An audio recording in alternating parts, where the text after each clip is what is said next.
Let's look at how we design this kind of SoC.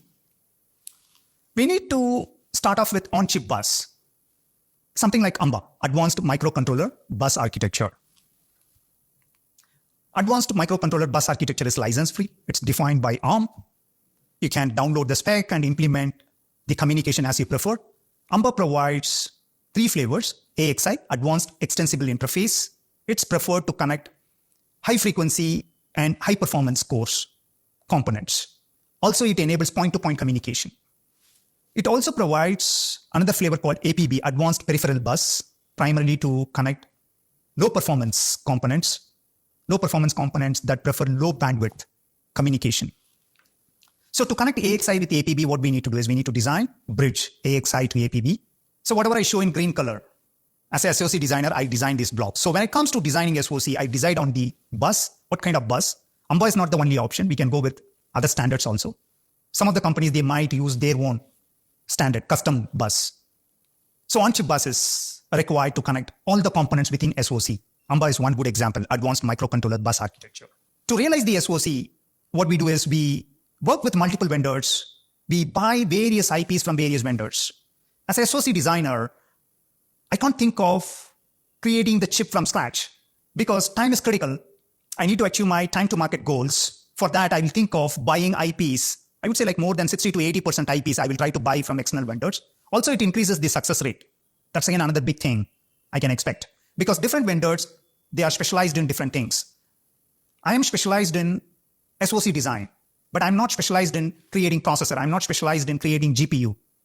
That could be some companies like NVIDIA. They are highly specialized in creating GPU. Or if I want modem chips, Qualcomm is highly specialized. They provide modems for smartphones.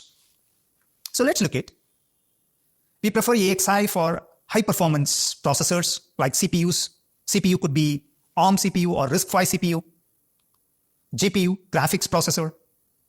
Companies like NVIDIA, they are highly specialized in GPU. DSP, digital signal processor.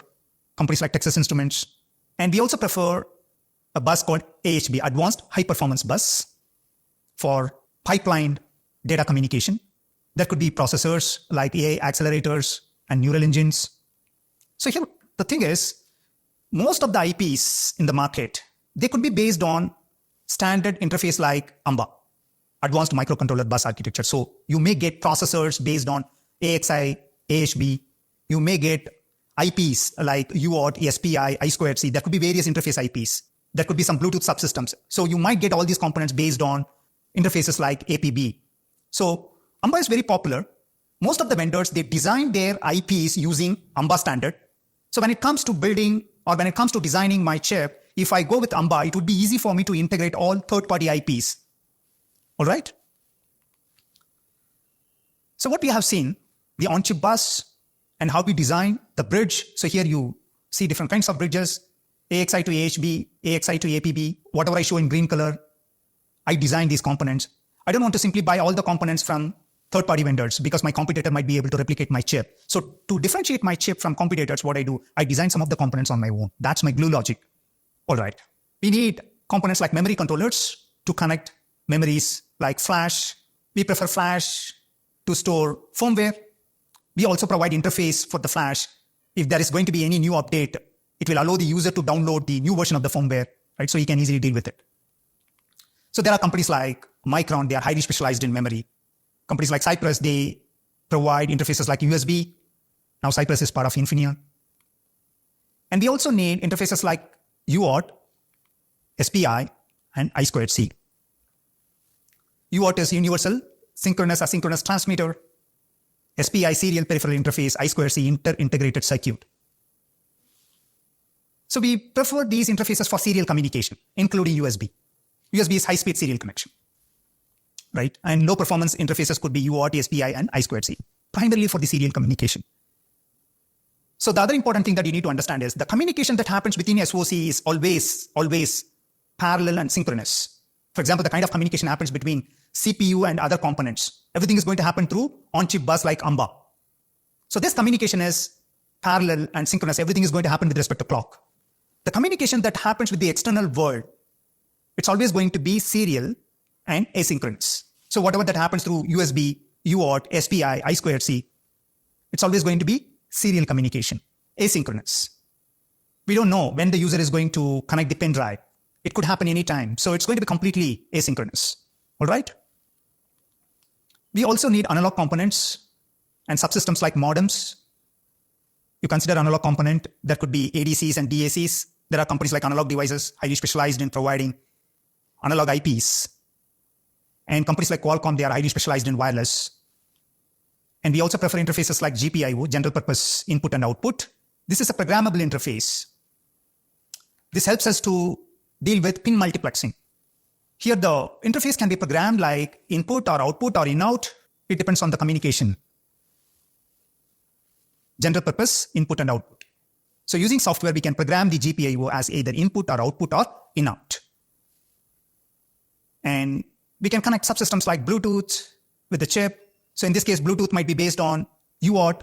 It prefers serial connection with the chip. So here, the GPU can be programmed as input and the Bluetooth can communicate through UART with the chip. Similarly, we can also connect other components. We also need subsystems very similar to Bluetooth. We might need subsystems like wireless. Companies like Broadcom, Qualcomm, they are specialized in wireless technologies. So similar to Bluetooth subsystem, we might want to connect other interfaces with the chip like display. Usually we prefer SPI to connect with display, and we prefer interfaces like I2C to connect with audio or sensors. So we prefer different interfaces for different things. And there could be a subsystem called system controller. System controller has various things like oscillators, PLLs, reset control, power management unit, power on reset, timer, watchdog timer, debug unit, interrupt control. For example, timer. It's used to generate timer interrupts. If the user is going to run multiple applications in parallel, if any thread is going to take more time, then the operating system will decide how to evict that particular thread and then give opportunity to some other thread that has been waiting for so long.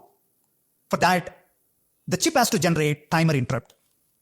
So making use of the timer interrupt, the operating system is going to decide, okay, this thread is taking so much time. And then it will put that thread back into memory and then it will give opportunity to some other thread. That's how the operating system can manage multiple applications, right? Also, the chip demands interface like JTAG, Joint Test Action Group. This interface is highly preferred to debug the software that's going to run on the CPU. So while running the software, we want to see like how the software is going to behave. You think about it. This is the chip we designed. As I explained, we convert everything, all the applications and software, everything into machine language. Machine language is nothing but binary, and the CPU is going to execute the binary. Everything is going to happen through CPU only. So during the execution, we want to see like how the things are going to happen within CPU. What is the state of GPR, general purpose register? What is the state of special purpose register? So we connect debuggers with the chip. For that, we provide interface like JTAG. So while booting the operating system, we want to see how everything is going to happen. If things don't happen properly, then we want to debug the software execution flow using debuggers. For that, we provide interface called JTAG. So to summarize, basically we prefer IPs from different vendors. As a SOC designer, I buy various IPs from various vendors because different vendors are specialized in different things. At the same time, I don't simply buy IPs from third-party vendors. I also create my own components like glue logic to make sure that my chip is different from my competitors. That's very important. And we prefer on-chip bus to connect various IPs. On-chip bus like AMBA, Advanced Microcontroller Bus Architecture. AMBA provides various interfaces like AXI, Advanced Extensible Interface, AHB, Advanced High Performance Bus, and APB, Advanced Peripheral Bus. AMBA is open standard, license-free. It's defined by ARM, and any SOC designer can use AMBA to build a chip. AMBA is very popular in the market because most of the IP vendors, they use AMBA for their IPs. And how the communication happens?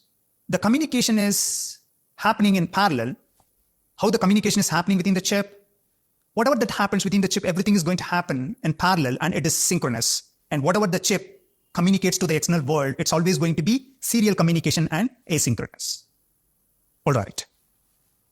One thing is very obvious. We need different kinds of processors like CPUs, GPUs, DSP, AI accelerator, image processors, neural engine. So to realize a complex SOC, we need different kinds of processors. Here the challenge is each processor could be based on a particular ISA, instruction set architecture. In reality, we have to deal with mostly proprietary ISAs. We might want to work with various vendors, third-party vendors. When it comes to using processor, we have to think about the software ecosystem also. How are we going to deal with the tool chain? I was talking about the tool chain, compilers, assemblers, and debuggers. So every processor, whether it is CPU or GPU, it comes along with its own tool chain as part of its ecosystem. So it's very challenging for the SOC designer. That's where RISC-V is offering something like industry standard ISA, instruction set architecture. What it means is one ISA for all kinds of processor. That's how RISC-V will emerge in the future. As of now, there could be some limitations, but in the future, if you want to realize any kind of processor, whether it is CPU or GPU or accelerator, you would be able to do everything using one instruction set architecture called a RISC-V. And also it's open ISA, completely license-free. It's something like Linux. You can download the specification, you can design your own processor, you can design the processor as you prefer, and it's a layered architecture. It has various base ISAs, various kinds of standard extensions. As part of this course, we will explore how to design a RISC-V processor. All right.